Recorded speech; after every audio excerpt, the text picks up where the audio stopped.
Amen. On va se lever ensemble, si vous voulez bien, devant le Seigneur. On va aller dans le livre des Proverbes. Le livre des Proverbes, nous avons là, évidemment, donc la description d'une femme vertueuse. Proverbe 31. Proverbe 31, nous sommes donc à la deuxième partie de ce message intitulé « Le rôle important d'une maman ». Le rôle important d'une maman. Proverbe chapitre 31, verset 30. Nous lisons ici, le verset 10, à partir du verset 10, et nous irons jusqu'au verset 31. La question est posée, qui peut trouver une femme vertueuse? Elle a bien plus de valeur que les perles. Le cœur de son mari a confiance en elle, et les produits ne lui feront pas défaut. Elle lui fait du bien et non du mal tous les jours de sa vie. Elle se procure de la laine et du lin, elle travaille d'une main joyeuse, elle est comme un navire marchand, elle amène son pain de loin. Elle se lève lorsqu'il est encore nuit. Elle donne la nourriture à sa maison et la tâche à ses servantes. Elle pense à un champ et elle l'acquiert. Du fruit de son travail, elle plante une vigne. Elle ceint de force ses reins et elle affermit ses bras. Elle sent, elle ressent, elle sent que ce qu'elle gagne est bon. Sa lampe ne s'éteint pas pendant la nuit. Elle met la main à la quenouille et ses doigts tiennent le fuseau. Elle tend la main au malheureux. Elle tend la main à l'indigent. Elle ne craint pas la neige pour sa maison, car toute sa maison est vêtue de cramoisis. Elle se fait des couvertures. Elle a des vêtements de fin lin et de pourpre. Son mari est considéré aux portes lorsqu'il siège avec les anciens du pays. Elle fait des chemises et les vend. Et elle livre des ceintures aux marchands. Elle est revêtue de force et de gloire, et elle se rit de l'avenir. Alléluia. Elle ouvre sa bouche avec sagesse, et des instructions aimables sont sur sa langue. Elle veille sur ce qui se passe dans sa maison, et elle ne mange pas le pain de paresse. Ses fils se lèvent et la disent heureuse. Son mari se lève et lui donne des louanges. Plusieurs filles ont une conduite vertueuse, mais toi, tu les surpasses toutes. La grâce est trompeuse et la beauté est vaine. La femme qui craint l'Éternel est celle qui sera louée. Récompensez-la du fruit de son travail et qu'aux portes ses œuvres la louent. Amen. Alléluia. Seigneur, nous te bénissons pour ta merveilleuse parole. Nous te bénissons, Seigneur, pour nos sœurs particulièrement aujourd'hui, afin que tu les bénisses, Seigneur, qu'elles puissent se rire de l'avenir, Seigneur, qu'elles puissent travailler d'une main joyeuse, Seigneur, qu'elles puissent être des exemples, fortifie-les, encourage-les, Seigneur, au milieu de leur famille, Seigneur, et qu'elles puissent briller, Seigneur, par ta présence, par ta gloire, par ton amour. Dans le nom puissant de Jésus, nous le demandons. Amen. Et tout le peuple dit Amen. Gloire à Dieu. On peut s'asseoir, frères et sœurs. Alléluia. Gloire à Dieu. Le rôle important d'une maman. Alléluia. Et on a vu évidemment donc ce matin qu'aujourd'hui, il y a une chose dont les mères, les épouses ont besoin, je dirais plus que toute autre chose, c'est de l'encouragement.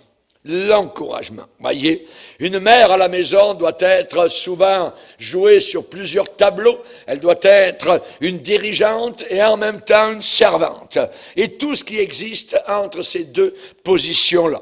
Et si elle peut rester à la maison avec ses enfants, alors elle passe toute la journée à pourvoir à leurs besoins. Si elle a un emploi, alors elle a une double responsabilité. Pourquoi? Eh bien parce qu'elle a la responsabilité du foyer et en même temps celle de l'emploi. Et on sait qu'il y a des millions de mamans aujourd'hui qui travaillent à l'extérieur de la maison pour arrondir parfois les revenus du mari ou joindre les deux bouts. Il y a beaucoup à faire. Il y a, je dirais, avec plusieurs enfants, le matin, déposer les enfants à l'école, travailler toute la journée, revenir le soir à la maison, se démener pour transmettre à leurs enfants les valeurs chrétiennes, du courage, certainement qu'elles en ont besoin. Amen. Gloire au Seigneur. La Bible dit, enseigne l'enfant dans la voie qu'il doit suivre et plus tard, il ne s'en détournera pas. Alléluia. Gloire au Seigneur. Il y a des personnes qui élèvent leurs enfants toutes seules. Il n'y a pas de mari. Soit qu'elles sont divorcées, soit qu'elles sont séparées, soit qu'elles sont veuves, peut-être qu'elles ont un mari. Mais le mari n'est d'aucun soutien. Et parfois, cette maman, cette femme doit subvenir donc aux besoins de toute sa famille. L'entretenir la maison, suivre l'horaire de chaque enfant, remplacer le papa, voyez, et si les enfants sont en bas âge, parfois les laisser à une gardienne dans la garderie. Évidemment, cette maman désire tisser des liens avec ces enfants-là, et parfois, évidemment, elle n'en est pas capable, parce qu'elle aimerait être à la maison, mais elle n'y est pas. Il y a parfois un traumatisme émotionnel, il y a de la douleur, de la frustration, de l'anxiété dans le cœur de cette maman. Nous avons vu ce matin qu'il n'y a que la Bible qui peut apporter la solution, évidemment, donc, à ces situations. Et nous avons parlé, évidemment, aux mères aujourd'hui. Vous avez toujours un compagnon qui est fidèle, qui s'appelle Jésus-Christ, qui ne vous laissera jamais tomber. Alléluia. Que Dieu soit béni. Il s'appelle fidèle et véritable. Ensuite, vous avez le Saint-Esprit en vous. Amen. Dans votre cœur. Si vous êtes chrétienne, si vous avez donné votre vie au Seigneur, si vous vous êtes repenti de vos péchés, alors le Seigneur a dit, je ne vous laisserai pas orphelin, je vous enverrai le Saint-Esprit, le consolateur. Il console, amen, il nous aide dans notre propre faiblesse. Et nous avons vu évidemment comment Dieu, quand il a voulu choisir une mère pour son fils, lorsqu'il s'est incarné sur la terre, eh bien il a choisi une jeune fille, une maman qui avait certainement des vertus pour évidemment porter et élever dans les années, évidemment donc d'enfance, le Seigneur Jésus-Christ. Donc Marie, premièrement, était une croyante, une femme de foi. Elle était soumise à la volonté de Dieu. Elle a été saisie par une vision spirituelle lorsque Gabriel, l'ange, l'archange, qui se tient devant Dieu, lui a dit, tu deviendras enceinte et tu vas porter un garçon. Il sera appelé fils de Dieu. Alléluia. Imaginez, elle était ébahie. Mais comment cela se fera-t-il? Puisque je n'ai pas, évidemment, de relation sexuelle avec aucun homme. Je suis pas marié, je suis fiancé avec un jeune homme, mais on n'est pas marié, on ne peut pas avoir de relation encore, donc avec comme cela. Et l'ange lui a dit, avec Dieu, rien n'est impossible. Le Saint-Esprit viendra sur toi, te couvrira de son ombre. Imaginez, c'est quelque chose d'inimaginable. Et elle a cru à cela. Elle a été saisie par cette vision spirituelle et elle a déclaré, mon âme exalte le Seigneur, mon âme se réjouit en Dieu, mon Sauveur. Alléluia. Désormais, toutes les générations me diront bienheureuses. Alléluia. Que Dieu soit glorifié. Évidemment, donc, nous avons vu qu'il y a le Jésus qui nous aide, qui est toujours avec nous, le Saint-Esprit qui console, évidemment, donc, ses mamans, et il y a le Père. Amen. Toute la Trinité travaille en faveur de la maman. Toute la Trinité, Père, Fils et Saint-Esprit. Et le Père, qu'est-ce qu'il fait? Eh bien, il pourvoit à vos besoins. C'est lui qui pourvoit à vos besoins. C'est lui qui vous montre le chemin. Quand vous vous sentez découragé, Dieu a promis de pourvoir à vos besoins. Marie a donné toute la gloire à Dieu. Amen. Elle a donné toute la gloire au Seigneur. L'Ancien Testament nous révèle que Dieu est un Dieu jaloux. Dieu est un Dieu jaloux. Ça veut dire qu'il ne partage sa gloire avec personne. Avec personne. Dans Ésaïe 42, il dit, je ne donnerai pas ma gloire à un autre. À quiconque d'autre, je ne donnerai pas ma gloire. Et Marie ne s'est jamais exaltée elle-même. Elle ne s'est jamais montée, comme l'Église catholique l'a fait, donc au sommet de reine du ciel, de médiatrice, de co-rédemptrice, ainsi de suite. Non, rien de cela. Elle a donné toute la gloire au Seigneur. Elle a appelé Dieu le Seigneur. Plus que cela, elle a appelé son Dieu mon Sauveur. Amen, mon Sauveur. Ce qui veut dire qu'elle a eu besoin elle-même d'être sauvée. Si vous invoquez Dieu comme votre Sauveur, ça veut dire que vous avez été sauvé. Et elle aussi a été sauvée. Elle n'est pas l'Immaculée Conception donc de l'Église catholique. C'est Jésus qui est Immaculée Conception, qui est né, qui a été conçu sans aucun péché. Amen. Que Dieu soit glorifié. Marie était une bonne jeune fille que Dieu a choisie, mais elle avait une nature pécheresse comme vous et moi. Comme vous et moi. Elle a donné à Dieu toute la gloire. Elle a dit, mon âme se réjouit en Dieu, mon sauveur. Mon sauveur. Ça veut dire celui qui m'a sauvé, moi. Un sauveur, le mon, c'est un pronom en français possessif. Ça veut dire, c'est le sauveur qui m'appartient, qui est à moi. Un sauveur qui me sauve, moi, Marie. Alléluia. Que Dieu soit glorifié. Donc Marie dit qu'elle a besoin d'être sauvée. Amen. Imaginez. Et Marie savait, connaissait que Dieu ne partage sa gloire avec personne. Donc, elle a offert toute la gloire au Seigneur. Et dans le psaume 115, nous nous unissons avec le psalmiste qui déclare, non pas à nous, mais donne gloire, Seigneur, à ton nom. Donne gloire à ton nom, pas à nous, Seigneur, mais à toi, à cause de ta bonté, à cause de ta fidélité. Alléluia, gloire au Seigneur. Rappelez-vous la maman des fils de Zébédée. La maman est arrivée vers Jésus, a dit, Jésus, j'aimerais te poser une petite question, j'aimerais te demander une faveur, c'est que mes deux fils que voici soient dans la gloire, assis, l'un à ta droite et l'autre à ta gauche. Bravo, bravo.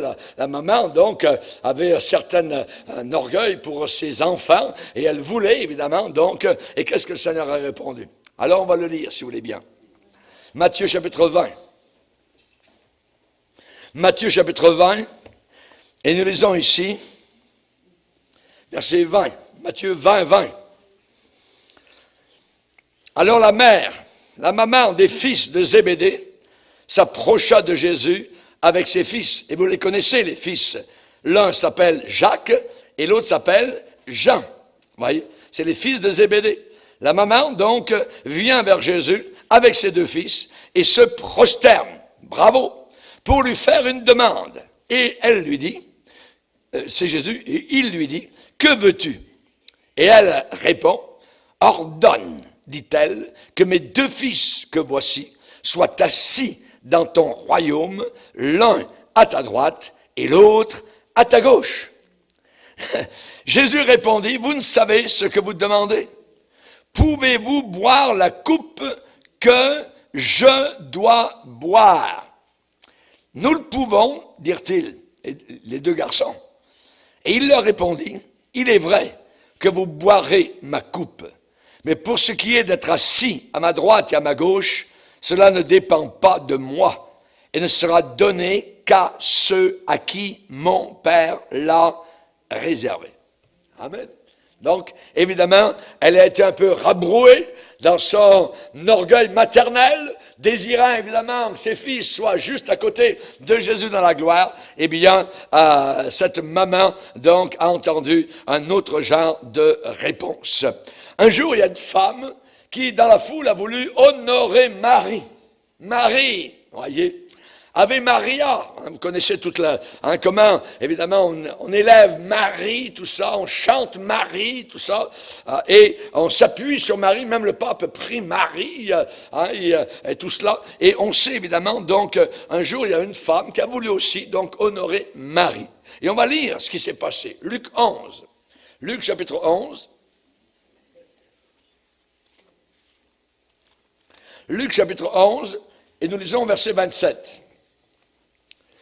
Tandis que Jésus parlait ainsi, une femme, élevant la voix du milieu de la foule, lui dit, « Heureux le sein qui t'a porté, heureuses les mamelles qui t'ont allaité. » Et il répondit, « Heureux plutôt ceux qui écoutent la parole de Dieu et qui la gardent. » Alléluia. Amen. Donc, évidemment, on voit que le Seigneur a voulu mettre de côté, évidemment, toute cette élévation de Marie, qui est devenue une adoration de Marie. Et évidemment, on sait que des millions de catholiques romains prient Marie. Et rendez-vous compte, jamais aucune de leurs prières n'est montée plus haut que le plafond. depuis des milliers d'années. Parce que c'est faux, parce que ça n'existe pas. Voyez? Parce que Marie n'est pas, je dirais, quelqu'un que l'on peut prier. C'est toujours Dieu vers lequel nos véritables prières, donc, s'élèvent. Et s'il y a, je dirais, des petits bergers qui ont été canonisés par, je dirais, le pape, donc, en 2017, eh bien, et qui sont devenus des saints, ça veut dire que maintenant, ils peuvent faire des miracles selon l'Église catholique. Vous voyez, les morts qui font des miracles. Imaginez, on rentre dans la nécromancie. Et si il y a Marie qui leur est apparue, c'est quoi en réalité? Est-ce que c'est Marie qui leur est apparue? C'est un démon. C'est un démon déguisé en femme qui a volé la gloire à Jésus-Christ et qui apparaît comme cela pour séduire des multitudes. La Bible dit que Satan séduit le monde entier. C'est un grand séducteur, voyez, et il est capable comme cela. Raison pour laquelle vous avez des lieux, des hauts lieux mariales qu'on appelle tout ça, où l'on adore Marie, tout ça.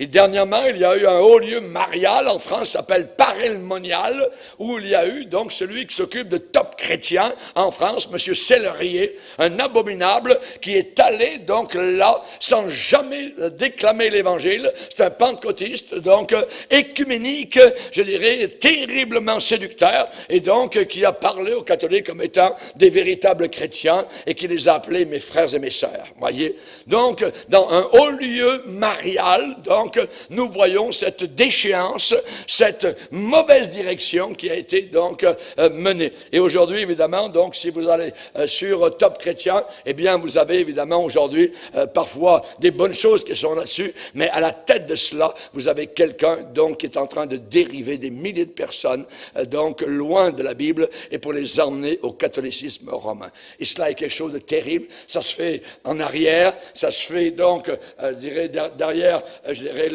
les rideaux, mais c'est une chose qui est en train de se réaliser. À nous de faire attention. Jésus a dit que personne ne vous séduise. C'est un signe de la fin des temps. La séduction sera de pire en pire. Donc, on voit que Marie particulièrement, eh bien, elle a donné gloire au Seigneur. Heureux plutôt ceux qui écoutent la parole de Dieu et qui la gardent. Amen. Alléluia. Et c'est évidemment ce que le Seigneur dirait aujourd'hui, donc, au pape et aux catholiques aujourd'hui. Hein, heureux plutôt ceux qui écoutent la parole de Dieu et qui la gardent. Évidemment, on sait qu'aujourd'hui, la parole de Dieu n'est pas gardée, n'est pas écoutée dans les milieux catholiques romains. C'est pas ça qui, évidemment, les intéresse. Et évidemment, nous avons besoin pour nous de rester fidèles à ce livre-là, parce que c'est ce livre qui jugera le monde à la fin. C'est ma parole, a dit Jésus, qui jugera donc le monde. Et Marie a été fidèle, et c'était une vraie femme spirituelle. Amen. Quand Jésus avait 8 jours seulement, imaginez, qu'est-ce qu'elle a fait? Elle a amené le bébé au temple pour obéir à la parole de Dieu. À cette époque, les Juifs, à 8 jours, donc, amenaient le bébé au temple. Et il est dit dans Luc chapitre 2 que Marie a fait cela suivant ce qui était écrit dans la loi du Seigneur. Elle obéissait à ce qui était écrit aux Écritures. Ensuite, elle a offert, et c'était pas très riche, elle n'a pas offert un agneau, ni un taureau, c'est encore pire, il fallait être très riche, voyez. Elle a offert 2 petites tourterelles. 2 petites tourterelles, donc, au Seigneur, on pourrait dire 2 jeunes pigeons, voyez. Et il est dit dans la Bible, comme cela est prescrit dans la loi du Seigneur. Elle obéissait aux Écritures, à la parole de Dieu. Quand Jésus a eu 12 ans plus tard, voyez, elle l'a emmené à Jérusalem. À Jérusalem, pourquoi? Selon la coutume de la fête. Donc, il y avait une coutume donc d'aller à Jérusalem pour fêter le Seigneur. Et à 12 ans, Marie et Joseph ont emmené donc l'enfant avec eux pour aller, donc on dirait aujourd'hui, à l'église. Ils l'ont emmené à l'église, voyez. Et dans notre société aujourd'hui, il y a beaucoup trop de femmes qui trouvent des excuses pour garder leurs enfants en dehors de l'église, en dehors de l'école du dimanche. Il pleut, oh il neige, oh il fait trop froid, voyez, il fait trop chaud, on va laisser l'enfant dormir un peu ce matin, voyez, on est rentré trop tard samedi soir, on ne pourra pas aller donc à l'école du dimanche, les enfants demain, voyez, oh mes enfants sont trop fatigués pour venir à la réunion du dimanche matin, et ainsi de suite, voyez. En réalité, que penser? Que penser de Marie et Joseph qui ont marché pendant tout un long voyage, voyez, quasiment presque 200 kilomètres à pied pour aller adorer le Seigneur. Imaginez, il y a un très long voyage poussiéreux de Nazareth à Jérusalem avec un enfant de 12 ans. Un enfant d'école de dimanche. Voyez, chers amis, la reine de Séba, vous vous rappelez, qui est venue de loin pour aller écouter la sagesse de Salomon à Jérusalem. Elle avait soif, elle voulait entendre, elle avait entendu parler de la sagesse de Salomon, elle voulait entendre de sa propre bouche. Elle a fait le voyage, un voyage très très long depuis son pays. Et qu'est-ce que Jésus a dit au sujet de cette femme-là? La reine de Séba condamnera cette génération au jour du jugement. Pourquoi? Car, C-A-R, car, parce que elle est venue des extrémités de la terre pour entendre la sagesse de Salomon. Et voici, il y a ici plus que Salomon. Il parlait de quoi? Il parlait de qui? Il parlait de lui. Chers amis, cette femme-là va condamner ces gens qui ne sont pas capables de se déplacer pour venir à une réunion. Il y a des gens parmi notre assemblée, amen, qui viennent de très loin. Il y en a qui font 100 kilomètres. Il y en a qui font 150 kilomètres. Il y en a qui viennent de la ville de Québec à 250 kilomètres d'ici. Alléluia. Ils viennent pour les réunions le dimanche. Alléluia. Chers amis, la reine de Séba ne leur fera pas honte. Alléluia. Gloire au Seigneur. Parce qu'ils font le voyage, ils font l'effort pour venir entendre la sagesse de Dieu au travers d'une réunion. Alléluia. Gloire au Seigneur. Que Dieu soit béni. Entre tes mains, j'abandonne tout ce que j'appelle mien. Ô Seigneur, ne permets à personne d'en reprendre rien. Prends tout, Seigneur. Amen. Prends tout, Seigneur. Nous devons tout lui donner. Il s'est donné complètement à la croix. Lui, il a fait un voyage plus long. Il est venu depuis le ciel. Alléluia. Lui, le roi éternel, qui n'a eu aucun commencement, qui était Dieu égal au Père. Alléluia. Et il est venu sur la terre. Il s'est diminué. Il s'est rapetissé. Il a pris un corps de bébé. Alléluia. Et il a marché dans la poussière de la terre pour venir nous sauver. Quel voyage! Amen. De la gloire céleste. Là où le soleil ne se couche pas. À venir vers un monde de pécheurs, un monde de poussière, un monde de péché, un monde où il a dû se sentir très mal à l'aise, voyez. Il ne devait pas avoir beaucoup d'amis à Nazareth, Jésus. Cet ami, il était parfait. Les amis, ils aiment faire des coups, tout ça, ils aiment voler, ils aiment mentir. Jésus n'a jamais menti une seule fois, il n'a jamais volé un seul œuf, alléluia, il n'a jamais volé quoi que ce soit, il n'a jamais fait aucun mauvais coup. Chers amis, le pape, dans un avion, a déclaré un jour, vous savez, quand Marie et Joseph sont revenus à Nazareth après avoir passé la fête à Jérusalem, certainement que le petit Jésus de 12 ans a dû leur demander pardon parce que il leur a fait beaucoup de difficultés, de problèmes, tout ça, ils l'ont cherché. Voyez, jamais. Si Jésus a demandé pardon, il n'est plus Dieu. Si Jésus a demandé une seule fois pardon, ça veut dire qu'il a commis des péchés. Il n'a jamais commis un seul péché. Alléluia. Il n'a jamais demandé pardon. Alléluia. Pourquoi? Parce qu'il a dit devant la foule, qui de vous me convaincra de péché? Alléluia. Il était sans péché. S'il avait un seul péché, il n'aurait jamais pu être ton sauveur. Amen. Pourquoi? Parce qu'il était un pécheur comme toi.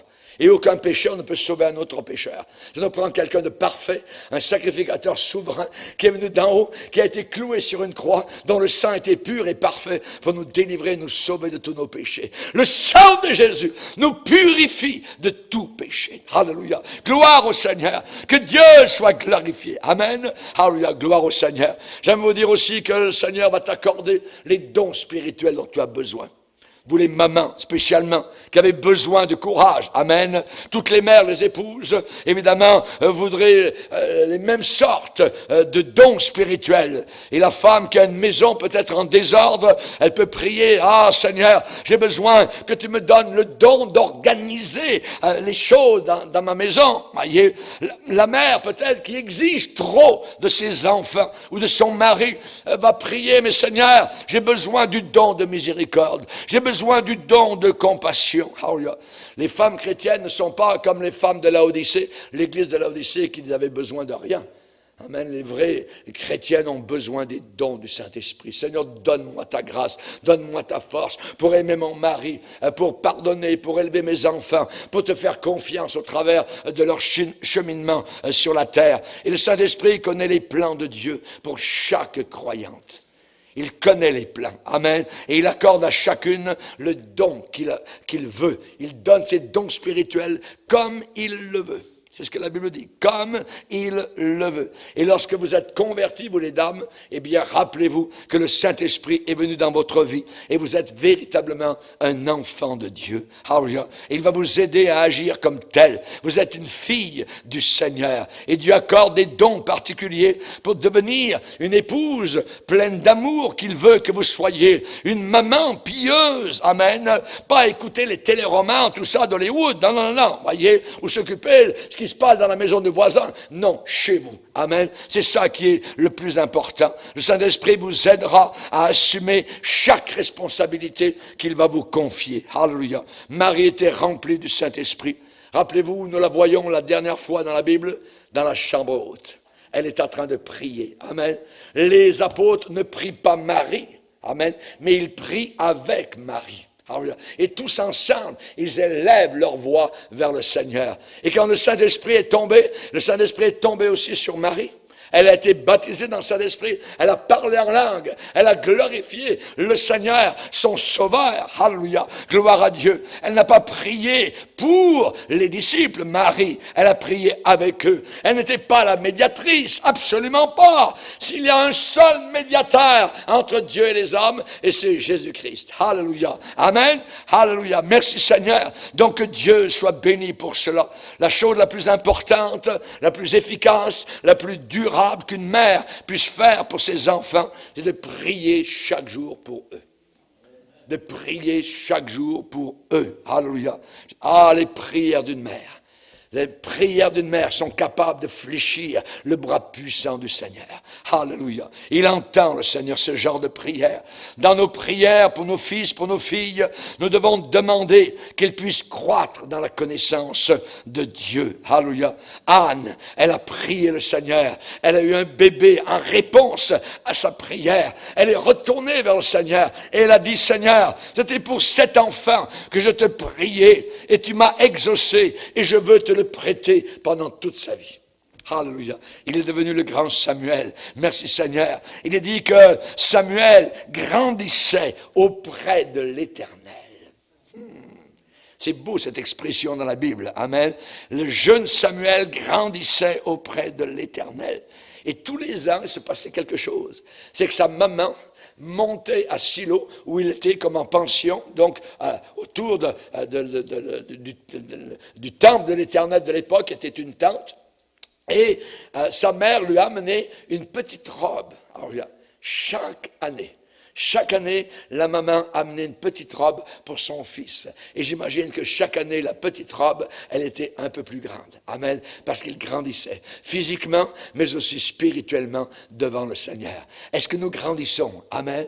Est-ce que notre robe de justice grandit aussi un peu chaque fois, chaque année? Est-ce que nous croissons devant le Seigneur? Amen. Alors la gloire à Jésus. Aussi, nous devons prier pour nos filles, pour nos fils, pour qu'ils poursuivent la carrière que le Seigneur a prévu pour eux. Amen. De prier en leur faveur pour qu'ils puissent servir Dieu tous les jours de leur vie, qu'ils soient gardés dans le droit chemin. Alléluia. Gloire à Dieu. Qu'ils fassent de l'Éternel leur délice. Qu'ils puissent plus tard rencontrer leur future épouse ou leur futur mari. Amen. Que Dieu a prévu pour leur futur mariage. Ça se prépare à l'avance. Nous devons prier avant, des années à l'avance, pour que Dieu les conduise dans ce sens-là. Et qu'ensuite, plus tard, ils puissent élever leurs enfants dans la parole de Dieu lorsque vous deviendrez donc des belles-mères et des grands-mères. Amen. Alléluia. Gloire au Seigneur. Parfois, nos mères, et toutes les mères traversent des périodes, je dirais, difficiles où elles ne savent tout simplement pas comment prier pour leurs enfants. Comment prier pour eux? Alors à ce moment-là, que faire? Laissez le Saint-Esprit vous venir en aide. Laissez le Saint-Esprit. Il est dit dans la Bible, de même le Saint-Esprit nous aide. Le Saint-Esprit nous aide parce que nous ne savons pas de quelle façon nous devons donc prier. Et le Saint-Esprit, au travers de nous, intercède par des soupirs inexprimables. Des soupirs. Vous savez, un soupir, c'est... Mais ça peut être une prière. Dieu entend cela. Il peut traduire cela, évidemment, donc, par un désir envers nos enfants que nous voulons voir, évidemment, au Seigneur. Amen. Alléluia. Marie aussi avait de la patience. De la patience. Il est dit que Marie et Joseph ne comprirent pas ce que Jésus voulait dire quand il leur a dit, en retournant à Nazareth, ne savez-vous pas qu'il faut que je sois aux affaires de mon Père? Amen. Il est dit qu'ils ne comprirent pas. Ils ne comprirent pas, voyez, ce que Jésus voulait dire. Mais elle, Marie, elle savait que Jésus était différent. Elle savait comment il était venu au monde. Elle n'arrivait pas à voir, parfois à joindre les bouts de tout cela. Mais cependant, elle savait que Jésus était différent et qu'il avait une mission spéciale dans la vie. Et sa réponse, eh bien, elle est dit, sa mère gardait toutes ces choses dans son cœur. Elle gardait tout cela dans son cœur. Rappelons-nous ce que Jésus a dit un jour à un apôtre. Ce que je fais maintenant, tu ne le comprends pas. Mais tu le comprendras bientôt. Il y a des choses que nous ne comprenons pas maintenant, dans les temps présents dans lesquels nous passons. Mais plus tard, nous le comprendrons. Parce que nous aboutissons toujours à quelque chose de beau. Toute chose concourt au bien, amen, de ceux qui aiment le Seigneur. Alléluia. Et si nous ne comprenons pas maintenant, restons nos regards attachés au Seigneur Jésus-Christ. Elle avait une patience. Alléluia, gloire au Seigneur. Chers amis, la Bible dit qu'il n'y a aucune condamnation pour ceux qui sont en Jésus-Christ. Et il semble que la condamnation, ce mot, et mère, condamnation et mère vont de pair. Pourquoi? Souvent, vous pouvez vous sentir, vous les mamans, coupables ou parfois incompétentes. Quelqu'un va dire, je n'arrive pas à élever mes enfants correctement. Voyez, souvent vous aimeriez faire mieux, mais vous ne savez pas comment. Et Dieu vous a envoyé le Saint-Esprit dans votre vie pour vous convaincre de péché, mais jamais pour vous condamner. S'il y a une condamnation sur votre vie, cela vient de Satan, qui est un accusateur, qui va vous dire, tu n'es pas une bonne mère, tu ne sais pas, ainsi de suite, pour accuser, alors que vous avez essayé de faire le mieux de votre possible. Voyez, ne rentrez pas dans ce jeu-là, mais confiez-vous tout le temps dans les mains du Seigneur. Il y a une chose que Dieu ne fera jamais, c'est vous condamner. Absolument pas, puisqu'il est venu pour vous sauver, et vous êtes sauvés. Amen. Gloire au Seigneur. Donc, je vous dirais particulièrement que chaque femme aimerait faire mieux dans un domaine ou un autre, mais c'est Satan qui accuse. Satan est un accusateur, voyez, et vous condamner vous-même ne servira absolument à rien, d'aucun secours, voyez, ni pour vous, ni pour vos enfants, ni pour votre mari. Au contraire, ils ont besoin que vous les encouragiez et avant que vous ne puissiez le faire, vous devez vous-même recevoir de l'encouragement de la part du Saint-Esprit. C'est le Saint-Esprit qui nous encourage. N'oubliez pas que vos enfants, vous les avez consacrés au Seigneur. Ils ont été présentés à Dieu. Amen. Et cela n'est pas une petite affaire. Ce sont des enfants qui appartiennent au Seigneur. C'est vrai qu'ils ont besoin de se repentir un jour ou l'autre de leurs péchés, mais la main de Dieu est sur leur vie. Vous les avez présentés au Seigneur alors qu'ils étaient bébés. Et cela, Dieu l'a vu et Dieu a l'œil sur ses enfants. Amen. Alléluia. Gloire au Seigneur. J'aimerais vous dire que vous n'arriverez jamais à tout faire. Vous n'arriverez jamais à tout faire. Marthe, Marthe, Marthe, a dit Jésus. Tu t'inquiètes, tu cours, tu vas, tu viens, tout ça. Voyez, une seule chose est nécessaire, c'est d'être aux pieds de Jésus. Ta sœur Marie, qui est à mes pieds, elle a choisi la bonne part qui ne lui sera pas enlevée. Amen. Le Seigneur sait que vous ne pourrez jamais avoir toute l'énergie nécessaire pour vos luttes quotidiennes. Votre journée commence de bonne heure, elle se termine tard. Vous devez toujours recommencer les mêmes tâches, la vaisselle, nettoyer les planchers, l'aspirateur, entretenir la maison, laver le bain, laver les toilettes, la serpillière, l'épicerie, cuisiner, les courses, les poubelles, voyez. Et là, vous en avez, vos cheveux sont sur la tête, je dirais. Chers amis, vous allez vous épuiser. Vous allez vous épuiser, voyez. Vous pensez, si je vis encore 20 ans dans cette maison, il faudra que je la nettoie pendant toutes ces années. C'est terrible, c'est terrible, c'est terrible. Voyez. Ça va décourager n'importe qui. Non. Chers amis, il faut comprendre que ce n'est pas une question de vaisselle, ce n'est pas une question de couche, de plancher, de rideau, de cour à l'arrière, tout ça, c'est pas ça qui importe. Savez-vous ce que Dieu veut que vous fassiez dans votre maison? Il désire que vous manifestiez premièrement son amour, amen, envers les vôtres, et que son Fils Jésus vive au travers de vous. Si quelqu'un n'a pas soin des siens, il est pire qu'un infidèle. Il est pire qu'un incrédule. Amen. Alléluia. Le Seigneur a parlé du fruit de l'esprit, l'amour, la joie, la paix, la patience, la bonté, la bienveillance, la foi, la douceur, la maîtrise de soi-même. Alléluia. Gloire au Seigneur. Il n'y a évidemment aucune femme au monde qui est capable de faire et d'avoir toutes ces ressources-là. Alléluia. Mais le Seigneur, lui, il est capable de vous aider à assumer la responsabilité qu'il vous donne. Et je veux vous encourager. Il y a un verset dans la Bible qui est merveilleux. Ça dit simplement, arrêtez! Arrêtez! C'est Dieu qui parle. Arrêtez! Donc, il faut s'arrêter. Arrêtez. Et sachez que je suis Dieu. Amen.